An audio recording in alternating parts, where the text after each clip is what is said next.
오늘 하나님 말씀은 디모데후서 2장 1절부터 7절까지의 말씀 같이 한번 보겠습니다.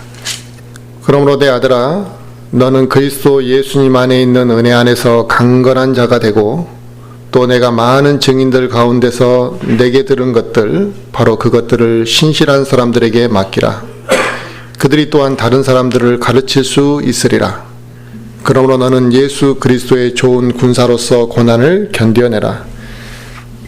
전쟁을 하는 어떤 사람도 이 세상 삶의 일에 얽매이지 아니하나니, 이것은 그가 자기를 군사로 택한 자를 기쁘게 하려 함이라. 또한 사람이 우승하려고 애써도 적법하게 애쓰지 아니하면 관을 얻지 못하며, 수고하는 농부가 열매에 맨 먼저 참여하는 자가 되어야 마땅하니라. 내가 말하는 것을 깊이 생각하라. 주께서 모든 일에서 내게 깨달음을 주시기 원하노라. 아멘. 오늘 하나님 말씀 주제는 그리스도 안에서 강건하라라는 주제로 말씀을 전하려고 합니다. 사도 바울은 지금 이 말씀을 기록한 이 당시에 어떤 일이 있었냐면, 이제 로마인들로부터 고소를 당했는데, 사도 바울이 이런 이제 복음을 전하는 행위를 국가를 전복시키려고 한다라는 이런 거짓 고소를 하게 됩니다. 그래서 로마인들에게, 이제 이 고소를 당해 로마인들에게 처형을 당할지도 모르는 매우 지금 이제 긴박한 상황에서 이 서신을 이제 쓴 내용인 거거든요. 그래서 오늘 본문의 사도 바울은 내가 죽을지도 모르겠다라는 이제 그런 이제 위기의식을 느꼈던 거죠. 그래서 내가 이제 언제 죽을지 모르는 이 순간에 아들처럼 여겼던 디모데에게 어떻게 하나님의 일을 수행할 것인지에 대한 그 당부를 기록한 내용이 이제 오늘 본문 내용입니다. 만약 사도 바울이 죽게 되면 누군가 이 사역을 이어가야 되는 것이지, 또 사도 바울이 죽었다 그래서 이 사역이 이제 끊어져서는 안 된다고 생각한 거죠. 그래서 사도 바울은 디모데에게 내가 해왔던 이 일을 이어서 복음 증거하는 일을 계속해서 이제 이어가라고 당부하는 내용입니다. 우리 교회도 마찬가지겠죠. 저가 어떠한 이유로든 이 사역을 더 이상 감당할 수 없다라는 이런 판단을 했을 때, 또 저가 부재 중일 때 과연 우리 성도들은 이제 어떻게 할 것인가라는 생각을 또 해볼 필요가 있습니다. 아마 우왕좌왕할 수도 있고, 또 어떠한 판단도 내리지 못하고 또 신앙생활을 정지해버리는 사람도 이제 생길 수가 있을 겁니다. 그냥 하나님만 찾고 또 하늘만 바라보고 이제 있어야 되는 것이냐, 아니면 우리가 다 이렇게 이제 뿔뿔이 흩어져야 되는 것인가, 아니면 이 사역을 중단 없이 이제 이어가야 되는 것인가, 이런 걸 우리도 한번 생각해 볼 필요가 있는 것이죠. 사람들은 그렇게 생각합니다. 특히 이제 큰 교회, 어느 정도 이제 그 교회 일꾼들이 자리 잡은 그런 교회는 그런 걱정을 거의 할 이유가 사실은 없지만, 이제 막 교회가 세워져 가는 과정 속에서는 그 목회자의 차지하는 비중이 훨씬 크다 보니까, 그 목회자가 이제 사역하는 사역자가 없어지게 되면 교회는 금방 흩어지고 쓰러져 버리는 경우들이 매우 많습니다. 만약에 우리는 이와 같이 어려운 상황에 겪게 되었다면 이 사역이 중단되지 아니하고 계속 이어가게 하려면 어떻게 해야 되겠느냐는 거죠. 첫째는 우리 성도들 한 사람 한 사람이 영적으로 성숙해 있어야만 되는 것이죠. 한 사람 한 사람이 먼저 하나님의 말씀으로 양육되어지고 하나님의 일꾼으로서 이렇게 성숙되고 세워져야지만 이 사역은 중단 없이 이어지게 되는 것입니다. 그런데 계속 성장하지 못한 그 상태로 1년 전이나 2년 전이나 3년 전이나 변함없이 그 연약한 상태에 머물러 있게 되면 교회는 세워질 수가 없고 그 사역은 중단될 수밖에 없는 것이죠.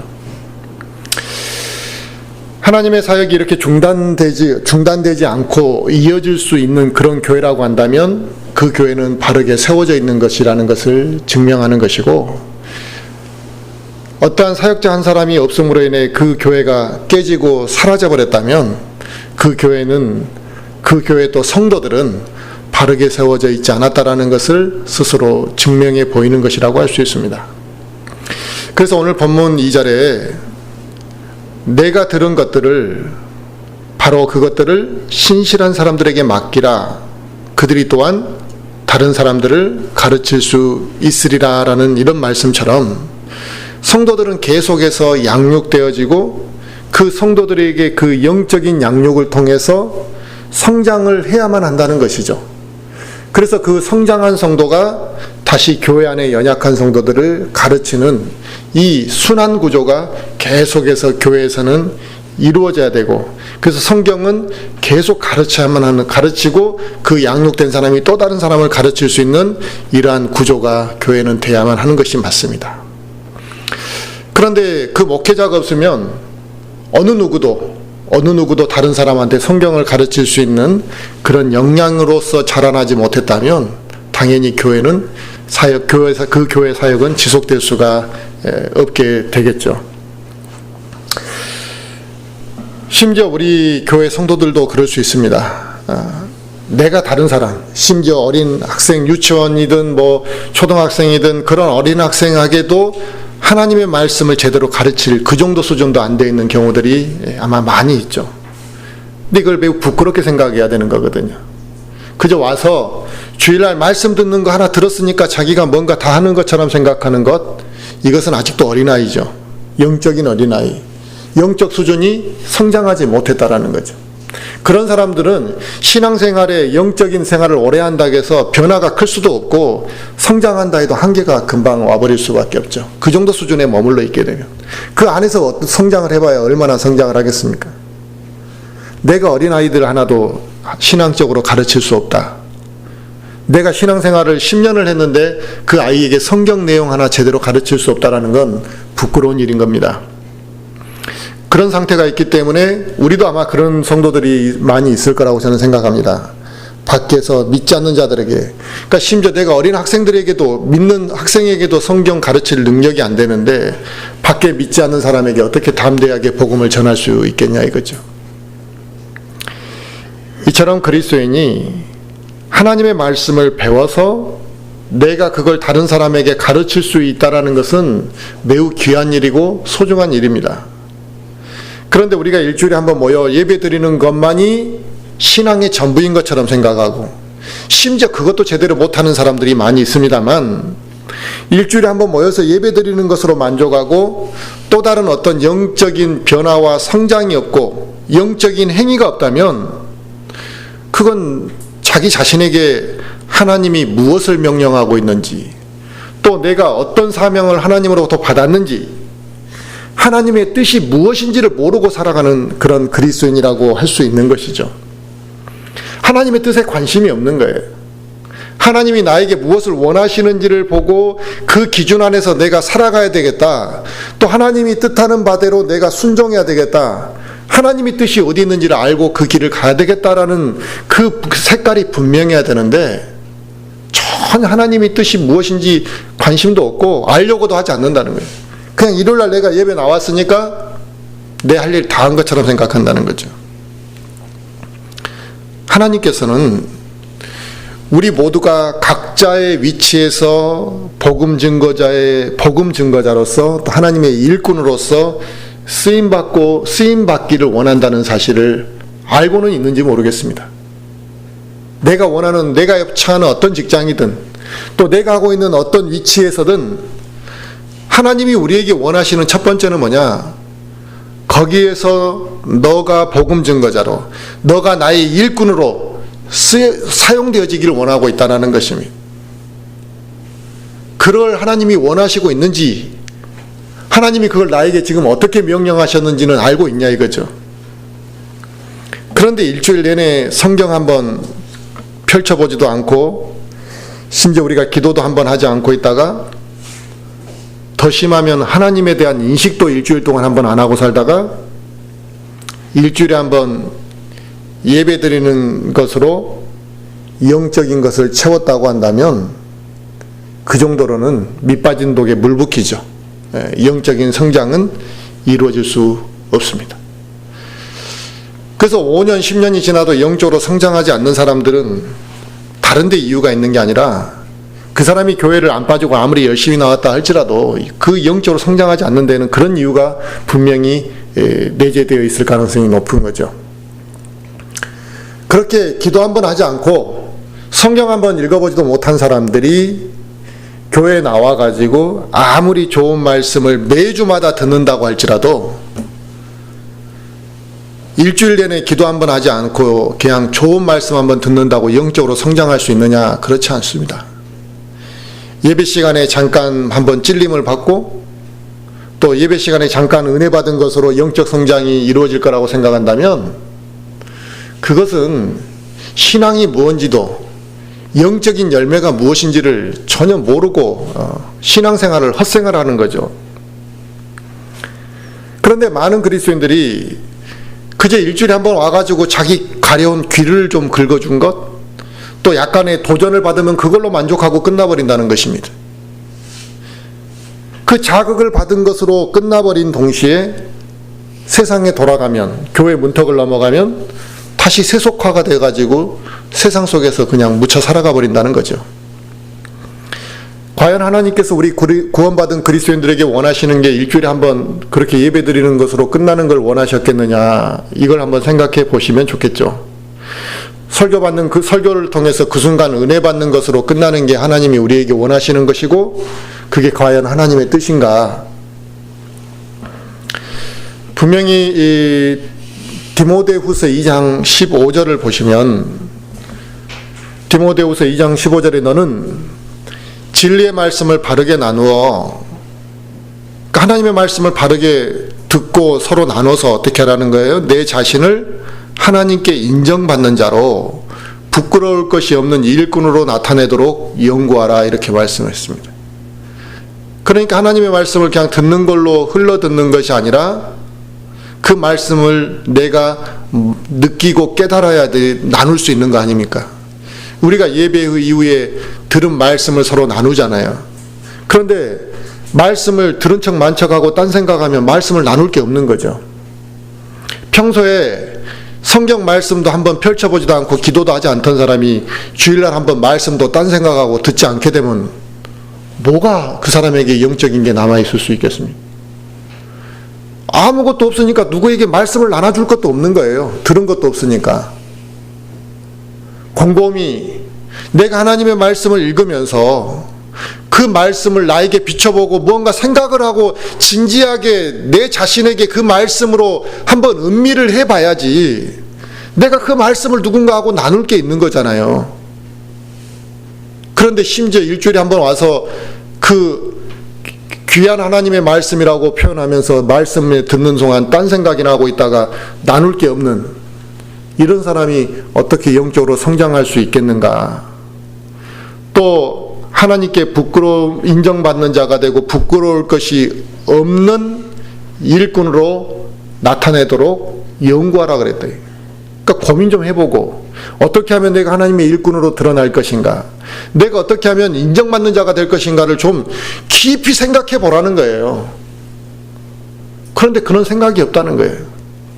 예배 끝나면 나 누구랑 빨리 놀러 가야지, 어디 가야지, 그 생각밖에 몰입이 안 돼 있으니 내가 들은 말씀을 가지고 오늘 하루 끙끙 알아보면서 내가 하나님 앞에 어떻게 설 것인가 이런 고민해보지 않는, 그런 신앙생활을 해보지 않는 사람이 영적으로 어떻게 하나님의 일꾼이 될 수 있겠는가 이겁니다. 이건 우리가 말씀을 듣는 것으로 그치는 것이 아닙니다. 그 말씀을 자주 듣고 그냥 단순히 듣는 것으로 끝나는 게 아니라 말씀을 자주 듣고 말씀을 깊이 내가 배워서 그 말씀을 내 것으로 소화해내야 되는 것이죠.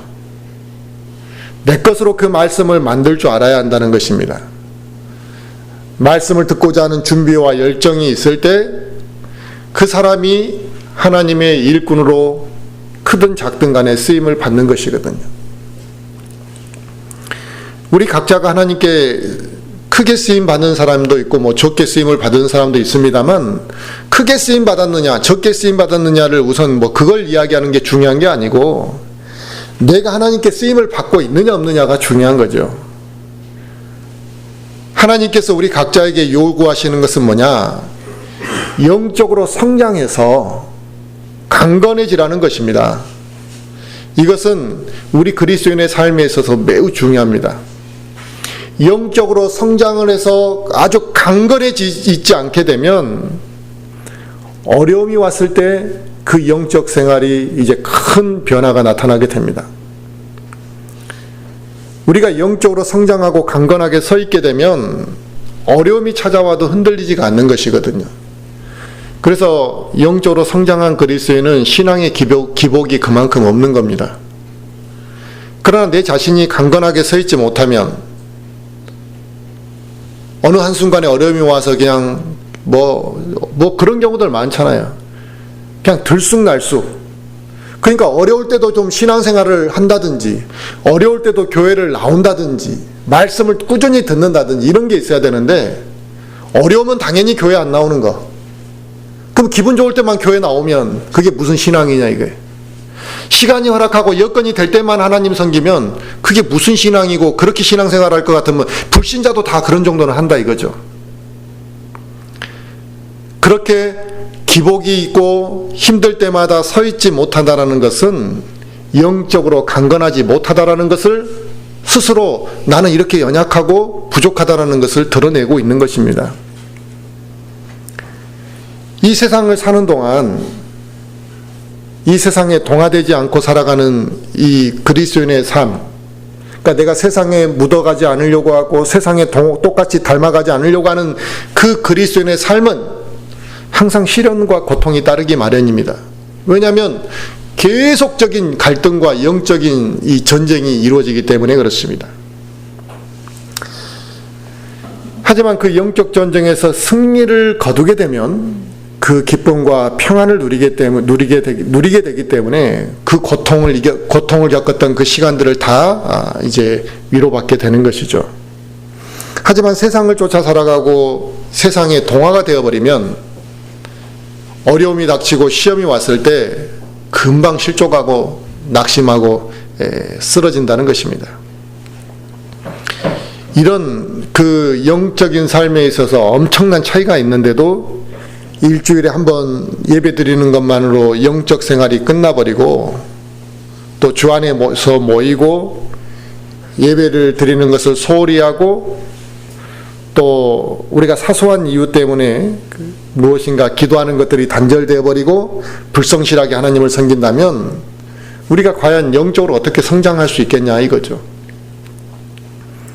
그래서 오늘 본문 1절에는 너는 그리스도 예수님 안에 있는 은혜 안에서 강건한 자가 되라 이렇게 분명히 말씀했습니다.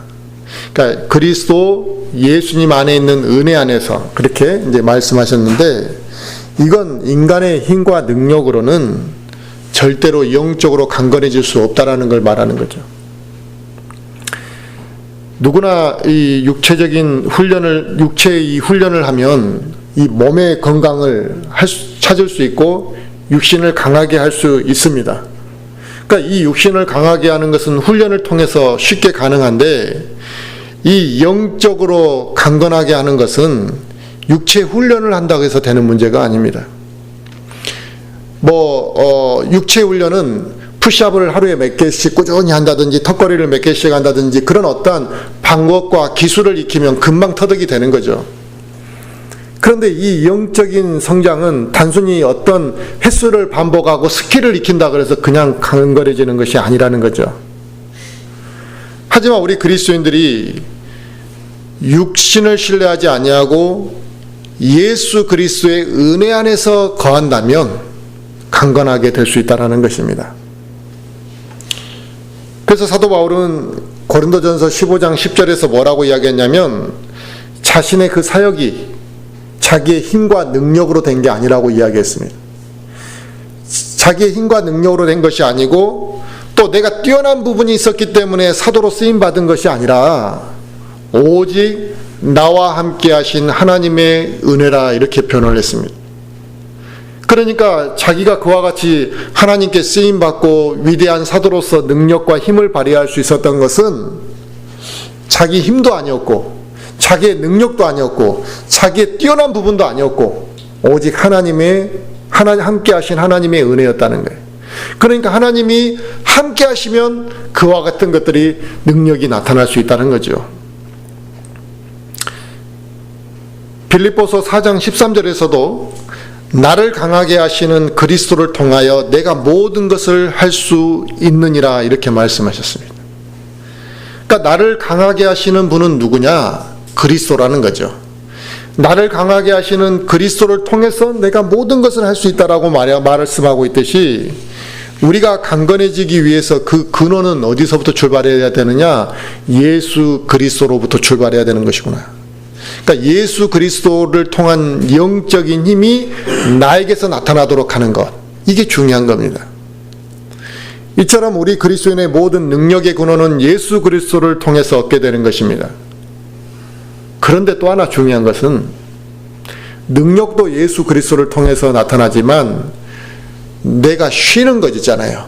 우리가 쉬는 것, 이 쉼도 마찬가지로 예수 그리스도 안에서 자유함과 쉼을 누릴 수 있다는 것입니다. 흔히들 오늘 피곤하면 내가 자야 된다. 또 세상에 믿지 않는 사람들은 오늘 스트레스 받았으니까 술 한잔 내가 좀 먹어야 되겠다. 믿지 않는 사람들도 이렇게 쉬어야 된다는 걸 알죠. 그래서 믿지 않는 사람들은 말할 것도 없고 그리스도인들 가운데서도 이 쉼에 대한 거, 그러니까 쉼에 대해서 잘 모르는 사람들은 세상의 쾌락을 통해서 세상적인 방법으로 쉼을 얻으려고 하는 경향이 반드시 나타납니다. 그래서 주말만 되면 어디론가 이 여행을 떠나려고 막 하는 경우들이 있거든요.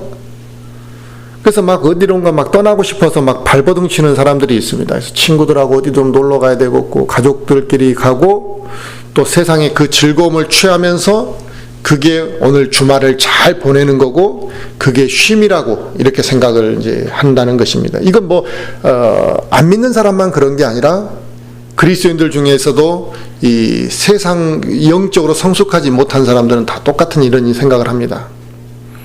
하지만 그런 쉼은 육체적인 쉼을 얻을 수는 있지만 오늘 내가 바닷가 가서 푹 하루 예배 드리는 대신에 놀았다 그래서 영적인 쉼을 얻을 수는 없다는 것입니다.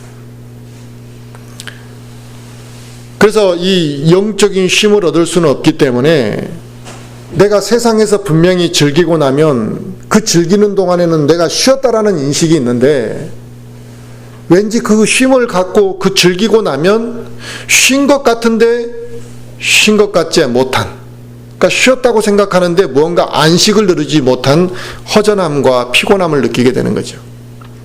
그러니까 잠깐은 좋아요.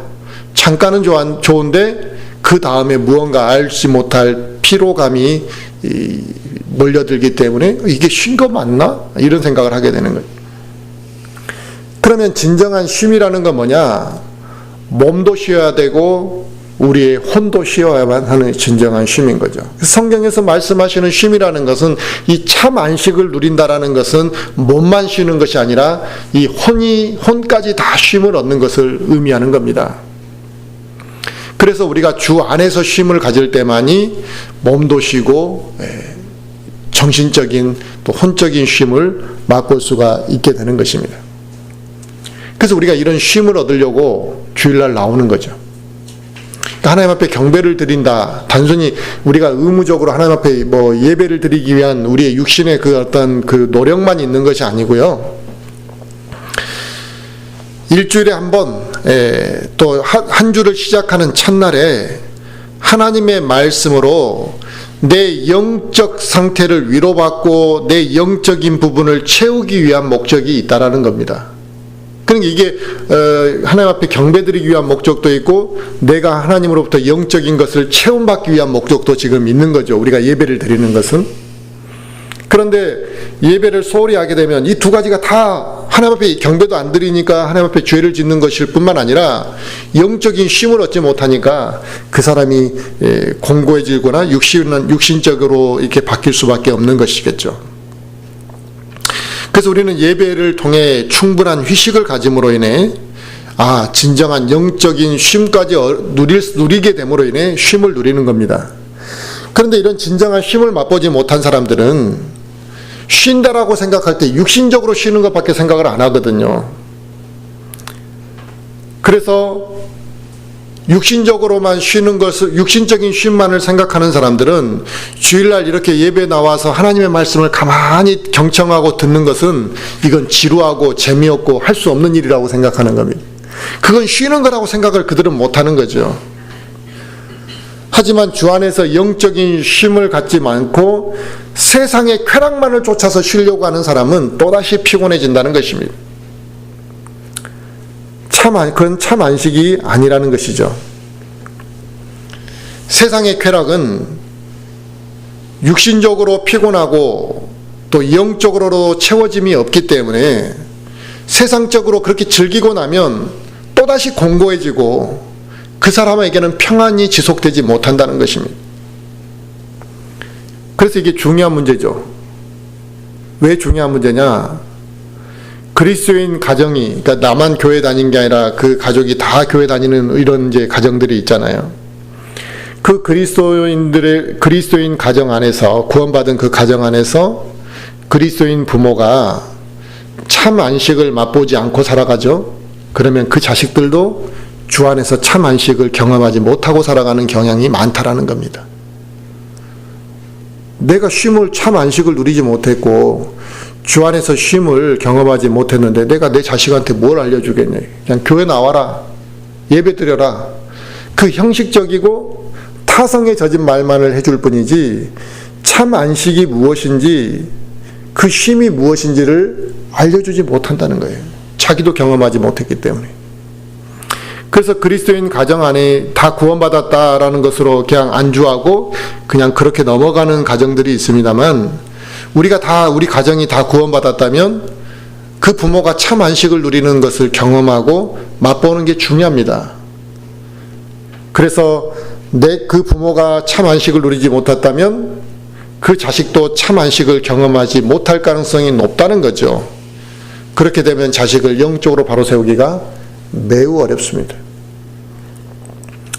요즘 부모들 보면 일요일날 애들에게도 막 그 공부와 과외 막 이런 것들이 막 시달리게 만듭니다.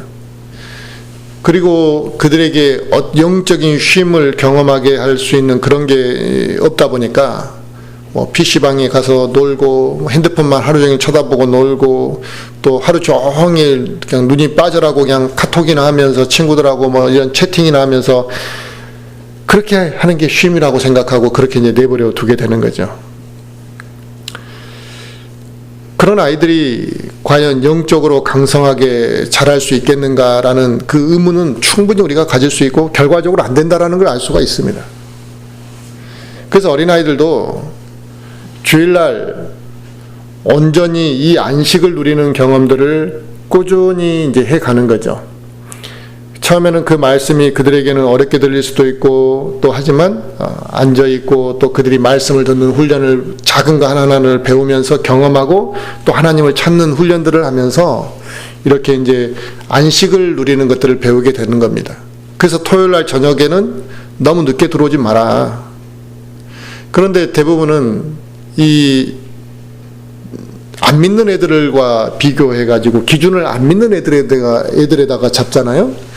다른 애들은 뭐 새벽 1시까지 들어가도 집에서 뭐라 하지 않는데 왜 우리 집은 뭐 12시 또 아니면 그 11시까지 들어와라 하냐. 막 그걸 불만 삼는 경우들이 있다는 거예요. 그러니까 어리석고 무지하기 때문에 그런 소리를 하는 거잖아요. 근데 토요일 날은 뭐 최소한 10시까지라도 들어와서 내가 그 안식을 누릴 준비와 훈련이 그렇게 되어야만 되는 것이 정상인 겁니다. 그렇게 주의를 맞는 것이 매우 중요하고 어른들도 마찬가지죠. 토요일날 저녁에 내가 주의를 준비하는 마음, 내일 예배를 드릴 마음 자체가 준비가 안 되어 있다면 참 안식을 누리지 못하고 살아가는 것이죠. 주 안에서 참 안식을 누리게 되고 그러한 나의 자세를 우리가 이제 갖출 때 주 안에서 누린 안식을 통해서 내가 점점 이렇게 강건하게 세워져 갈 수 있는 겁니다. 그러니까 말씀을 이제 듣고 양육되어지는 것도 중요하지만 주 안에서 안식을 누리는 것도 나를 강건하게 세워주는 아주 중요한 요소라는 것입니다. 그래서 오늘 본문 아까 3절부터 6절에 보시면, 디모데후서 2장 3절부터 보시면, 너는 예수 그리스도의 좋은 군사로서 고난을 견뎌내라. 그래서 군사 이야기를 했습니다. 4절에 전쟁을 하는 어떤 사람도 이 세상 삶의 일로 얽매이지 아니하나니 이것은 그가 자기를 군사로 택한 자를 기쁘게 하려 함이라 그랬습니다. 또 5절에는 또한 사람이 우승하려고 애써도 적법하게 애쓰지 아니하면 관을 얻지 못하며, 그러니까 이게 이제 경기하는 사람에 대해서 이야기했죠. 6절에는 수고하는 농부가 열매에 맨 먼저 참여하는 자가 되어야 한다. 그리고 농부를 이야기했습니다. 그러니까 우리 그리스도인은 군사로서의 그 강인함이 있어야 되고, 이 경기를 뛰는 선수로서 최선을 다하는 모습, 그 다음에 열매를 바라면서 수고하는 농부의 그 인내하는 자세가 다 필요하다는 것입니다. 강인함과 최선을 다하는 모습과 인내하는 자세가 우리에게 필요하다는 것을 말씀하고 있는 거죠. 우리는 보이지 않는 영적 전쟁을 수행하는 사람들입니다. 그래서 성경에서는 우리 그리스도인들을 군사라고 이렇게 자주 표현하는 거죠. 영적 전쟁을 매번 하는 사람들이니까요. 우리는 하나님의 군사이기 때문에 전쟁을 수행하는 그 군사가 누구하고 싸울 것인지, 어떻게 싸울 것인지 그게 분명해야 되는 거잖아요.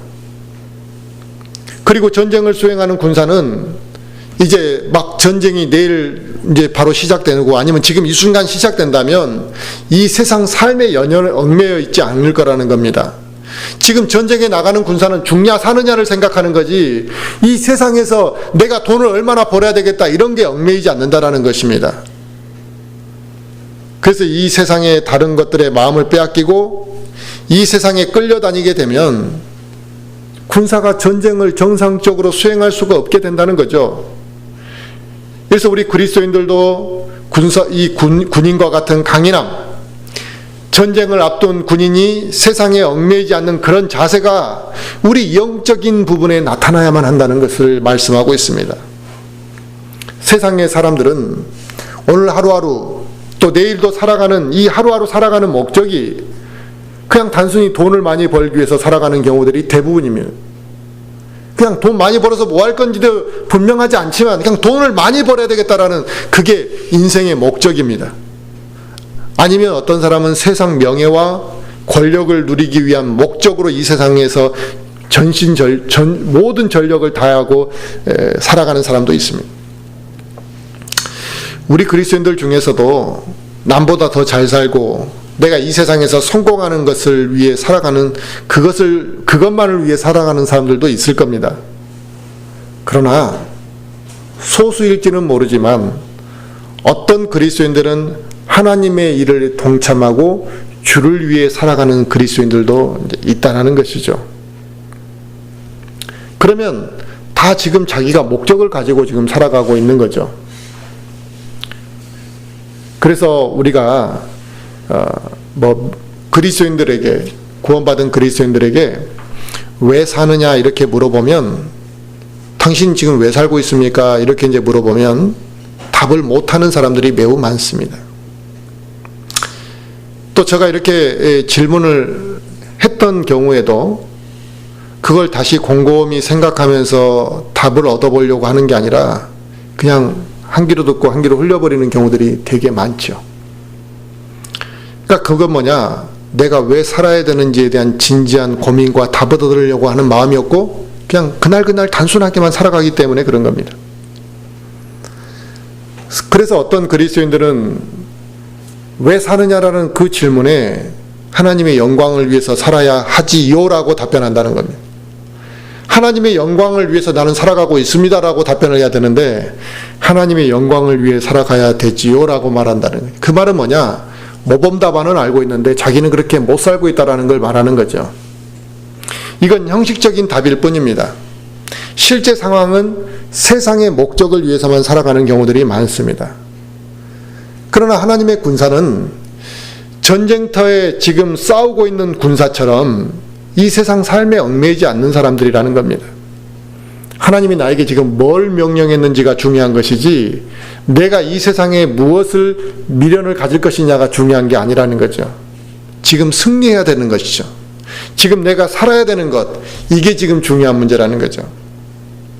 물론 아직 믿음이 연약해서 이 세상에 얽매여 살아가는 이제 그런 이 세상 삶에 이 얽매이지 않고 좀 살으라고 하면 그걸 어렵게 생각하는 그런 그리스도인들도 있습니다.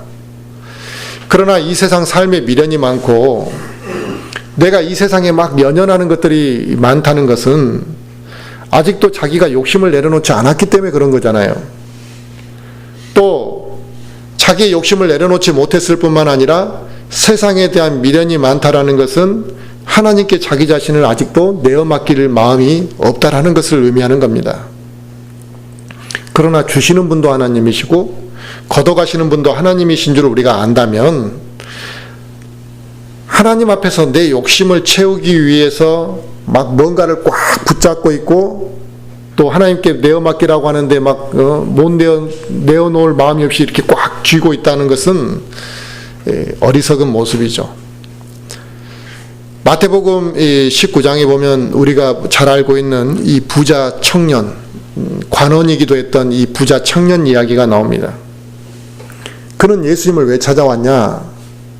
그는 영적인 것과 세상적인 것을 다 얻고 싶었던 것이죠. 그러니까 이미 세상적으로는 자기 노력으로 다 얻었거든요. 그래서 예수님 앞에 나와서 이 영적인 것도 자기가 좀 얻고 싶었던 것입니다.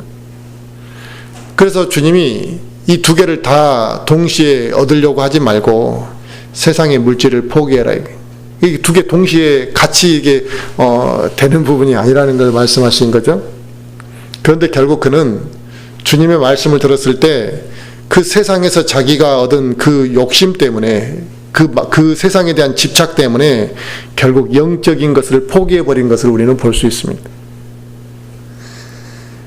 우리 그리스도인은 또 다르게 표현하면, 달리 표현하면 이 결승점을 향해 달리는 경기자, 선수처럼 달리는 선수처럼 우리가 표현되어 줍니다. 내가 저기에 최대한 빨리 도달해야 되는 것이 목적인 거죠. 그래야지만 내가 월계관을 우승의 컵을 받게 되는 거니까요. 그래서 내가 어떻게 하면 그 상을 받을 것인가를 생각하고 열심히 힘을 다해서 그 골인 지점만을 생각하며 달리는 그런 모습으로 우리는 살아야 한다는 것입니다. 그런데 중요한 건 뭐냐? 규칙을 지켜서 달려야 된다라고 이야기하고 있습니다. 규칙에 어긋난 우승은 월계관을 받지 못한다는 것입니다. 모든 경기에는 규칙이 있고 또 그 규칙이 있기 때문에 그 규칙에 맞게끔 달렸는지를 판단하는 것이잖아요. 심판이 다 있습니다. 그러면 우리 그리스도인들이 열심히 달렸습니다. 내 인생의 시간을.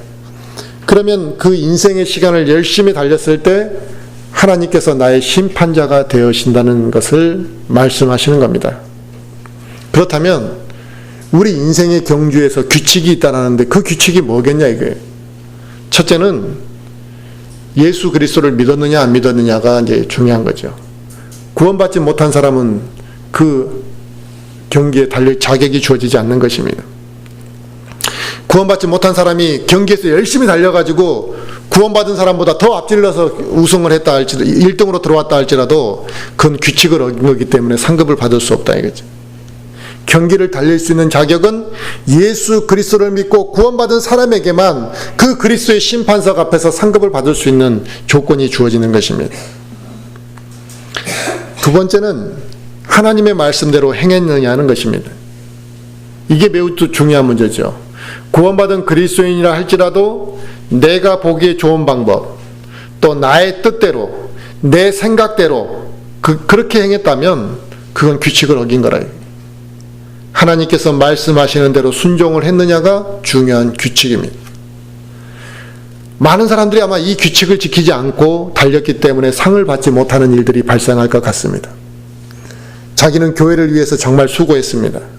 심지어 하나님의 일을 위해서 무엇인가 많은 일들을 했지만 제일 기본이 되는 구원받지 못한 사람들도 있을 수 있고 또 그가 하나님이 말씀하시는 그 명령대로 또 하나님의 말씀대로 순종하지 아니하고 자기의 뜻대로 했기 때문에 상급을 받지 못하고 인정받지 못하는 허무함을 느끼는 그리스도인들이 그리스도의 심판석 앞에서 나타나게 될 거라는 겁니다. 구원받지 않고 예수 그리스도를 뛰어넘어 가지고 어떠한 인간적인 의로움으로 하나님 앞에 인정받을 수는 없습니다. 그리고 열심히 행하고 아무리 좋은 의도로 했다 할지라도 하나님의 말씀에서 벗어나 있다면 그 사람은 인정받을 수 없다는 것입니다. 그런데도 사람들은 지금도 다 자기 생각대로 하나님을 섬기려고 합니다. 그리고 나서 뭐라고 하느냐? 나는 하나님을 위해서 이렇게 했다라고 이야기한다는 겁니다. 그건 성경 말씀에 비춰볼 때 반칙이라는 거죠. 아마 나중에 그리스도 심판석에서 많은 그리스도인들이 항변할 겁니다. 왜 나는 그렇게 열심히 달렸는데, 나는 이런 것들을 절제하고 참았는데 왜 나에게 상을 주지 않으시냐고 항변하는 사람들이 있을 겁니다. 그러면 하나님이 말씀하시겠죠. 너는 정한 규칙대로 달리지 않았다.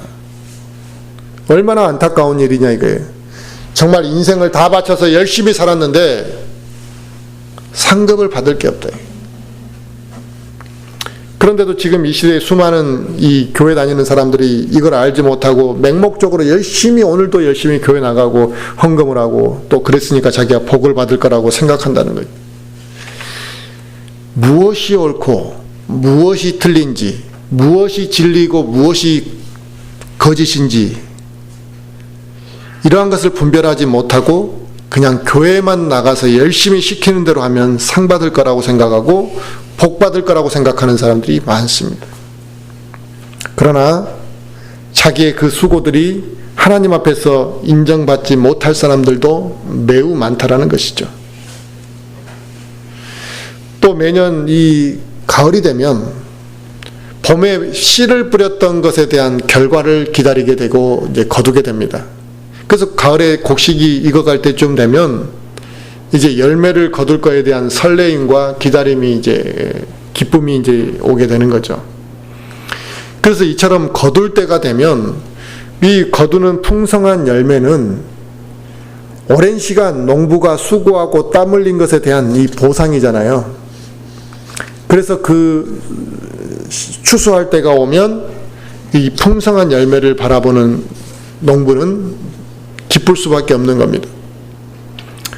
우리도 이 땅에서 주님을 위해서 수고하고 땀 흘린 것에 대한 보상이, 그 보상을 바라고 그 보상을 믿고 달렸던 사람들은 그리스도의 심판석이 주어지면 이 가을이 온 거거든요. 이제 내가 곧 그 열매를 거두고 받게 될 거라는 그 기대감이 이제 있을 거라는 겁니다. 그러니까 씨를 열심히 뿌렸고 수고한 사람은 그런 기다림이 있겠죠. 하지만 이 땅에서 씨를 뿌리는 수고를 하지 않은 사람들은, 그런 그리스도인들은 그리스도의 심판석에서 받을 것이 없기 때문에 게으른 농부와 같다는 거죠. 기대할 게 없다는 거죠. 그러니까 가을이 오든 말든 신경 안 쓰는 거죠. 하지만 갈라디아서 6장 7절에 하나님께서는 사람이 무엇을 심든지 그대로 거둘 거라 그랬습니다. 그러니까 나쁜 걸 심었으면 나쁜 걸 거두라는 거죠. 육신을 위하여 심는 자는 육신으로부터 썩을 것을 거둘 것이고 성령을 위하여 심는 자는 성령으로부터 영존하는 생명을 거둘 거라고 분명히 말씀하시고 있기 때문입니다.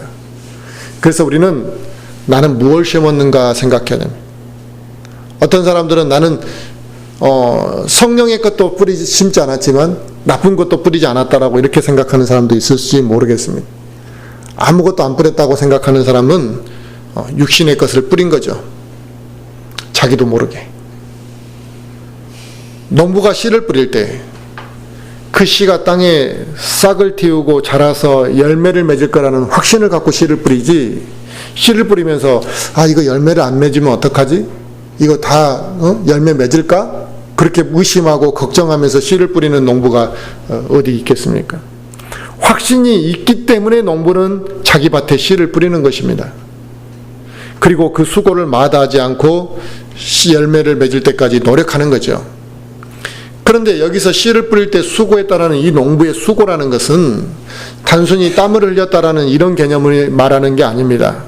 씨를 뿌리는 이런 노동력을 좀 행했다 이런 뜻이 아니라 최선을 다했다라는 그런 의미를 갖고 있습니다. 여기서 수고라는 단어는.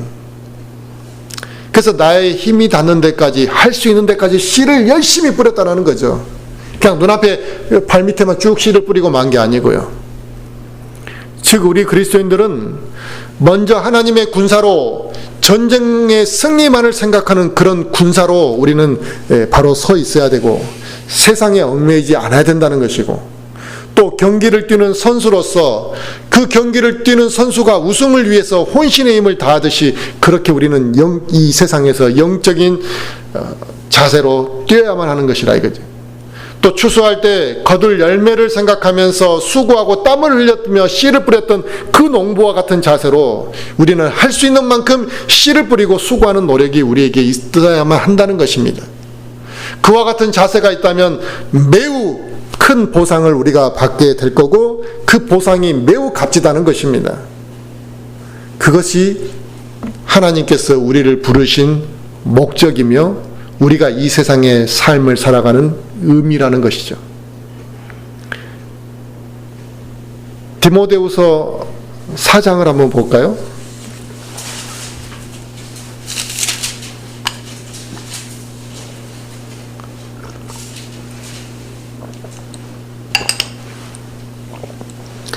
디모데후서 4장 7절 8절을 한번 보겠습니다. 내가 선한 싸움을 싸우고 나의 달려갈 길을 마치고 믿음을 지켰은즉 이후로는 나를 위하여 의의 관이 예비되어 있나니 주 곧 의로우신 심판자께서 그날에 그것을 내게 주실 것이요 내게만이 아니라 그분의 나타나심을 사랑하는 모든 자들에게도 주시리라 그랬습니다. 아멘.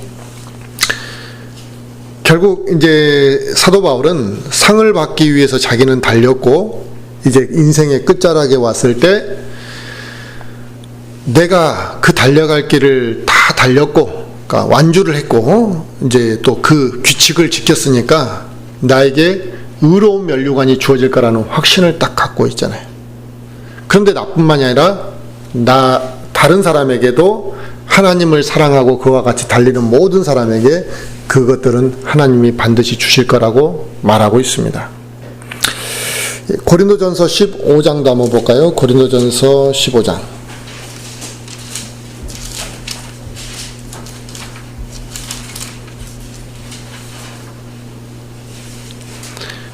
고린도전서 15장 58절을 보시면,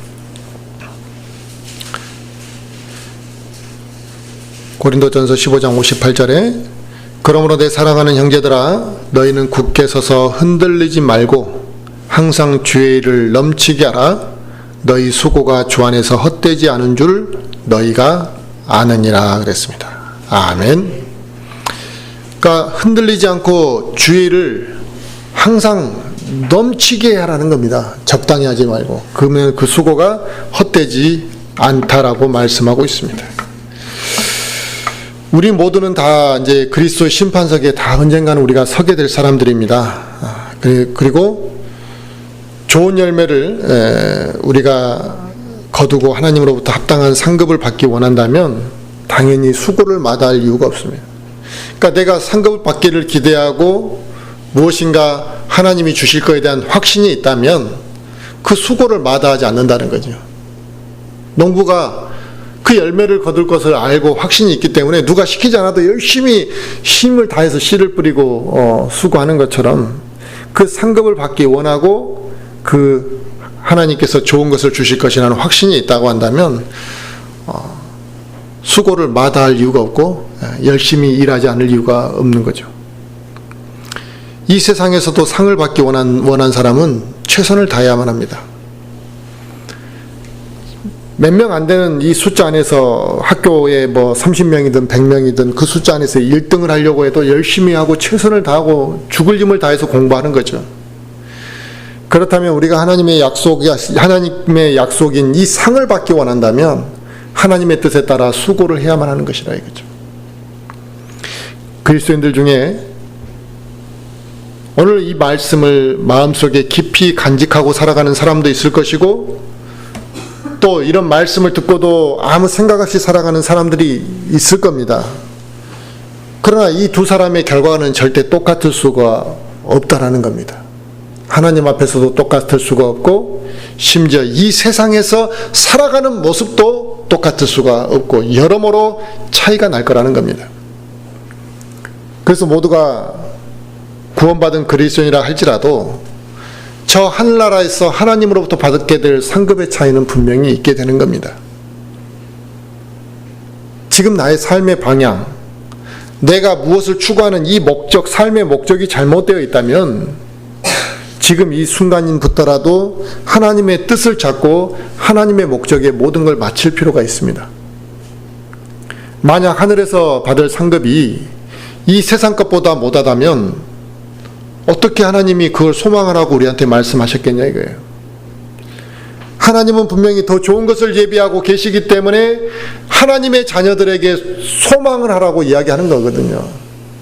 하늘에 있는 것들을 소망하며 살아가라고 하시는 이유가 분명히 그게 더 좋은 것이기 때문에 그렇게 말씀하셨겠죠. 하나님은 거짓이 없으신 분이시고 그분은 참 진리이시기 때문에 그분의 약속에 대해서 우리가 의심하거나 걱정할 이유가 없는 겁니다.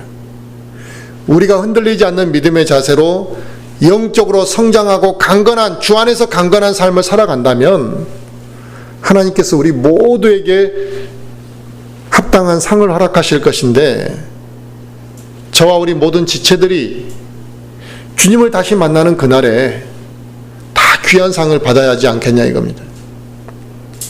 우리 모두가 서로 만나는 그날, 다시 하늘에서 만나는 그날, 서로가 그 상급으로 인해 기뻐하고 영광 돌릴 수 있게 되기를 간절히 바라겠습니다.